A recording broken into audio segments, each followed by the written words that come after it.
द्वापर युग में एक समय की बात है कि मैया यशोदा ने भगवान श्री कृष्ण से कहा कि हे कृष्ण, तुम सारे संसार के उत्पन्न करता, पोषक तथा उसके संहार करता हो।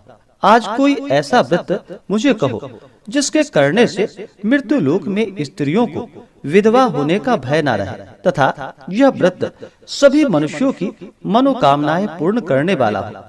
तब भगवान श्री कृष्ण कहने लगे कि हे माता, आपने बड़ा ही सुंदर प्रश्न किया है। मैं आपसे ऐसे ही व्रत को सविस्तार कहूंगा। सौभाग्य की प्राप्ति के लिए स्त्रियों को 32 पूर्णमासियों का व्रत करना चाहिए। इस व्रत के करने से स्त्रियों को सौभाग्य संपत्ति मिलती है। यह व्रत अचल सौभाग्य को देने वाली एवं भगवान शिव के प्रति मनुष्य मात्र की भक्ति को बढ़ाने वाला है। यशोदा माता ने कहा कि हे कृष्ण, सर्वप्रथम इस व्रत को मृत्यु लोक में किसने किया था, इसके विषय में मुझे सविस्तार कहो।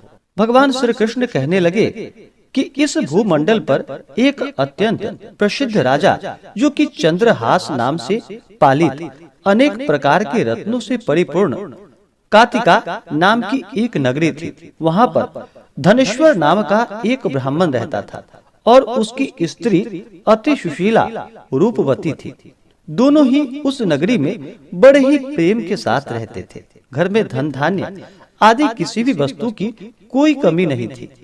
उनको एक बड़ा सा दुख था कि उनके पास उनकी कोई संतान नहीं थी। इस दुख से वह अत्यंत दुखी रहते थे। एक समय एक बड़ा तपस्वी योगी उस नगरी में आया। वह योगी उस ब्राह्मण के घर को छोड़कर अन्य सब घरों से भिक्षा लाकर भोजन किया करता था। रूपवती से वह भिक्षा नहीं लिया करता था।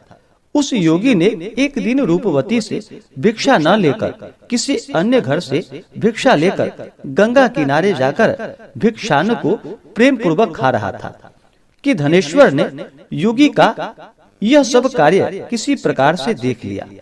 अपने भिक्षा के अनादर से दुखी होकर धनेश्वर योगी से बोला कि हे महात्मन, आप सब घरों से भिक्षा लेते हैं, परंतु मेरे घर की भिक्षा कभी भी नहीं लेते। इसका क्या कारण है?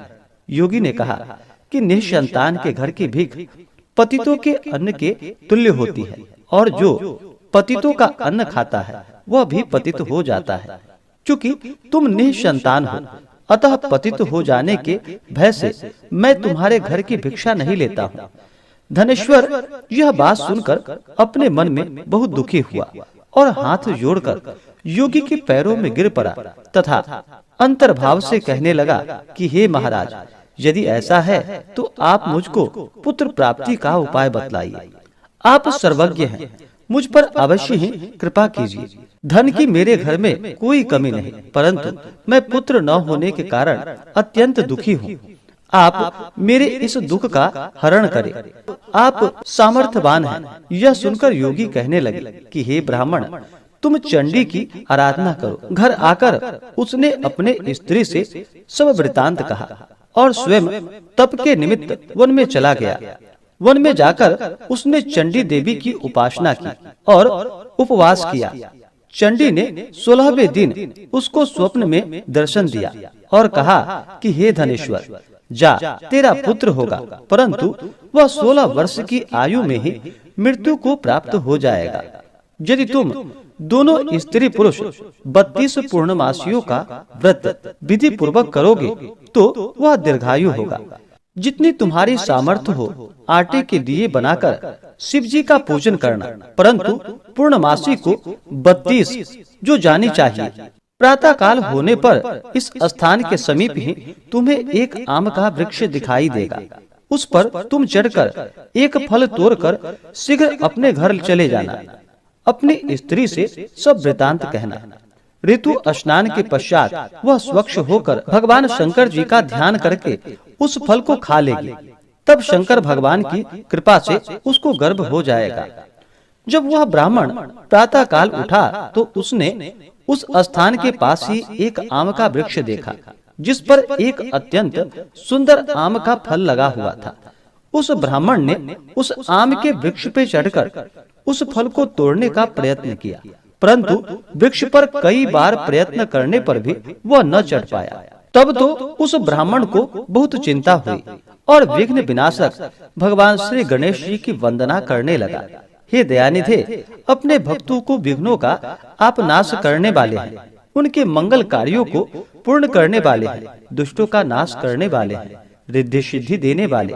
आप मुझ पर कृपा करके इतना बल दे कि मैं अपने मनोरथ को पूर्ण कर सकूं। इस प्रकार गणेश जी की प्रार्थना करने पर उनकी कृपा से धनेश्वर वृक्ष पर चढ़ गया और उसने एक अति सुंदर आम का फल देखा। उसने विचार किया कि जो वरदान से फल मिला है वह यह है और कोई फल दिखाई नहीं देता। उस धनेश्वर ब्राह्मण ने जल्दी से उस फल को तोड़कर अपनी स्त्री को लाकर दे दिया और उसकी स्त्री ने अपनी पति के कथा के अनुसार उस फल को खा लिया और वह गर्भवती हो गई। देवी जी की असीम कृपा से उसे एक अत्यंत सुंदर पुत्र उत्पन्न हुआ, जिसका नाम उन्होंने देवी दास रखा। माता पिता के हर्ष और शोक के साथ साथ वह बालक शुक्ल पक्ष के चंद्रमा की भांति अपने पिता के घर में बढ़ने लगा। भवानी की कृपा से वह बालक बहुत ही सुंदर, सुशील और विद्या पढ़ने में बहुत ही निपुण हो गया। दुर्गा जी की आज्ञा अनुसार उसकी माता ने 32 पूर्णमासी का व्रत रखना प्रारंभ कर दिया, जिससे उसका पुत्र बड़ी आयु वाला हो जाए। 16वां वर्ष लगते ही देवीदास के माता पिता को बड़ी चिंता हो गई कि कहीं उसके पुत्र की इस वर्ष मृत्यु ना हो जाए। इसलिए उन्होंने अपने मन में विचार किया कि यदि यह दुर्घटना उसके सामने हो गई तो वह कैसे सहन करेगा। अस्तु उन्होंने देवीदास के मामा को बुलवाया और कहा कि हमारी इच्छा है कि देवीदास 1 वर्ष तक काशी में जाकर विद्या अध्ययन करे और उसको अकेला भी नहीं छोड़ना चाहिए। इसलिए साथ में तुम चले जाओ और 1 वर्ष के पश्चात इसको वापस लौटा लाना। सब प्रबंध करके उसके माता पिता ने काशी जाने के लिए देवीदास को एक घोड़े पर बैठाकर उसके मामा को उसके साथ भेज दिया। किंतु यह बात उसके मामा या किसी और को कहीं पता नहीं थी। धनेश्वर ने सपत्नीक अपने पुत्र की मंगल कामना तथा दीर्घायु के लिए भगवती दुर्गा की आराधना और पूर्णमासियों का व्रत करना आरंभ कर दिया। इस प्रकार बराबर 32 पूर्णमासी का व्रत पूर्ण किया। कुछ समय के पश्चात एक दिन वह दोनों मामा और भांजा मार्ग में रात्रि बिताने के लिए किसी ग्राम में ठहरे हुए थे। उस दिन उस गांव में एक ब्राह्मण की अत्यंत सुंदर, सुशील, विदुषी और गुणवती कन्या का विवाह होने वाला था। जिस धर्मशाला के अंदर वर और उसकी बारात ठहरी हुई थी, उसी धर्मशाला में देवीदास और उसके मामा भी ठहरे हुए थे। संयोगवश कन्या को तेल आदि चढ़ाकर मंडप आदि का कृत्य किया गया तो लगने के समय वर को धनुवार्त हो गया। अस्तु वर के पिता ने अपने कुटुंबियों से परामर्श करके निश्चय किया कि वह देवीदास मेरे पुत्र जैसा ही सुंदर है, मैं इसके साथ ही लग्न करा दूं और बाद में विवाह के अन्य कार्य मेरे लड़के के साथ हो जाएगा। यह सोचकर देवीदास के मामा से जाकर बोला कि तुम थोड़ी देर के लिए अपने भांजे को हमें दे दो, जिससे विवाह के लग्न का सब कार्य सुचारू रूप से हो सके। तब उसका मामा कहने लगा कि जो कुछ भी मधुपर्क आदि कन्यादान के समय वर को मिले वह सब हमें दे दिया जाए, तो मेरा भांजा इस बारात का दुल्हा बन जाएगा।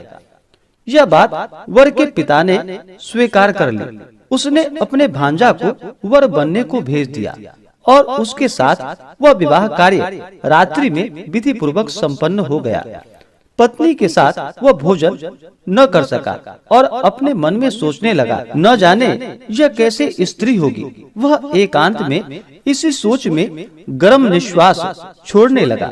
तब उसकी आंखों में आंसू भी आ गए। तब वधू ने पूछा कि क्या बात है, आप इतने उदास व दुखी क्यों हो रहे हैं। तब उसने सब बातें जो वर के पिता व उसके मामा में हुई थी उसको बतला दी। तब कन्या कहने लगी कि यह ब्रह्म विवाह के विपरीत हो कैसे सकता है। देव, ब्राह्मण और अग्नि के सामने मैंने आपको ही अपना पति बनाया है, इसलिए आप ही मेरे पति हैं। मैं आपकी ही पत्नी रहूंगी, किसी अन्य की कदापि नहीं। तब देवीदास ने कहा कि ऐसा मत करिए, क्योंकि मेरी आयु बहुत थोड़ी है। मेरे पश्चात आपकी क्या गति होगी, इस बातों को अच्छी तरह विचार लो। परंतु वह दृढ़ विचार वाली थी। बोली कि जो आपकी गति होगी वही मेरी गति होगी। हे स्वामी, आप उठिए और भोजन करिए, आप निश्चय ही भूखे होंगे। इसके बाद देवीदास और उसकी पत्नी दोनों ने भोजन किया तथा शेष रात्रि वे सोते रहे। प्रातः काल देवीदास ने अपने पत्नी को 3 नगों से जड़ी हुई एक अंगूठी दी, एक रुमाल दिया और बोला कि हे प्रिय, इसे ले लो और संकेत समझकर स्थिर चित्त हो जाओ। मेरा मरण और जीवन जानने के लिए एक पुष्प वाटिका बना लो, उसमें सुगंधी वाले एक नव मल्लिका लगा लो, उसको प्रतिदिन जल से सींचा करो और आनंद के साथ खेलो कूदो तथा उत्सव मनाओ। जिस समय और जिस दिन मेरा प्राणांत होगा, ये फूल सूख जाएंगे और जब ये फिर हरे हो जाएं, तो जान लेना कि मैं जीवित हूँ। यह बात निश्चय करके समझ लेना, इसमें कोई संशय नहीं। यह समझाकर वह चला गया। प्रातः काल होते ही वहाँ पर गाजे बाजे बजने लगे और जिस समय विवाह के कार्य समाप्त करने के लिए वर तथा सब बाराती मंडप में आए, तो कन्या ने वर को भली प्रकार से देखकर अपने पिता से कहा कि यह मेरा पति नहीं है, मेरा पति वही है जिसके साथ रात्रि में मेरा पानी ग्रहण हुआ था। इसके साथ मेरा विवाह नहीं हुआ। यदि यह वही है तो बताए कि मैंने इसको क्या दिया। मधुपर्क और कन्यादान के समय जो मैंने भूषण आदि दिए थे उन्हें दिखाए तथा रात में मैंने क्या गुप्त बातें कही थी वह सुनाए। पिता ने उसके कथानुसार वर को बुलवाया। कन्या की यह बातें सुनकर वह कहने लगा कि मैं कुछ नहीं जानता। इसके पश्चात लज्जित होकर वह अपना सा मुंह लेकर वहाँ से चला गया और सारी बारात भी अपमानित होकर वहाँ से लौट गई। भगवान श्री कृष्ण बोले कि हे माता, इस प्रकार देवीदास काशी विद्या अध्ययन के लिए चला गया। जब कुछ समय बीत गया तो काल से प्रेरित होकर एक सर्प रात्रि के समय उसको डसने के लिए वहाँ पर आया। उस विषधर के प्रभाव से उसके शयन का स्थान चारों ओर से विष की ज्वाला से विषैली हो गई, परंतु वृत्रराज के प्रभाव से उसको काट नहीं पाया, क्योंकि पहले ही उसकी माता ने 32 पूर्णमासी का व्रत कर रखा था। इसके बाद मध्याह्न के समय स्वयं काल वहाँ पर आया और उसके शरीर से उसके प्राणों को निकालने का प्रयत्न करने लगा, जिससे वह मूर्छित होकर पृथ्वी पर गिर पड़ा। भगवान की कृपा से उसी समय पार्वती जी के साथ भगवान शंकर जी वहाँ से आ गए। उसको मूर्छित दशा में देखकर माता पार्वती जी ने भगवान शंकर से प्रार्थना की कि हे प्रभु, इस बालक की माता ने पहले 32 पूर्णमासी का व्रत किया था, जिसके प्रभाव से हे भगवान आप इसको प्राण दान दे। भवानी के कहने पर भक्त वत्सल भगवान श्री शिवजी ने उसको प्राण दान दे दिया। इस व्रत के प्रभाव से काल को पीछे हटना पड़ा और देवीदास स्वस्थ होकर बैठ गया। उधर उसकी स्त्री उसके काल की प्रतीक्षा किया करती थी। जब उसने देखा कि उस पुष्प वाटिका में पत्र पुष्प कुछ भी नहीं रहे, तो उसको अत्यंत आश्चर्य हुआ और जब वह वैसे ही हरी भरी हो गई तो वह जान गई कि वह जीवित हो गए हैं। यह देखकर बहुत प्रसन्न मन से अपने पिता से कहने लगी कि पिताजी, मेरे पति जीवित हैं, आप उनको ढूंढिए।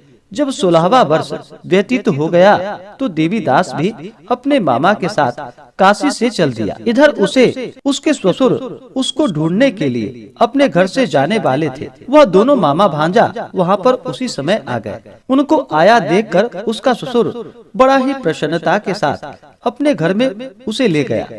उस समय नगर के निवासी भी वहाँ पर इकट्ठे हो गए और सबने निश्चय किया कि अवश्य ही इस बालक के साथ इस कन्या का विवाह हुआ था।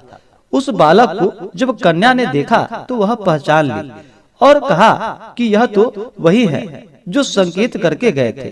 तदुपरांत सभी कहने लगे कि भला हुआ जो यह आ गया, और सब नगरवासी ने आनंद मनाया। कुछ दिन के बाद देवीदास अपनी पत्नी और मामा के साथ अपने ससुर के घर से बहुत सा उपहार आदि लेकर अपने घर के लिए प्रस्थान किया।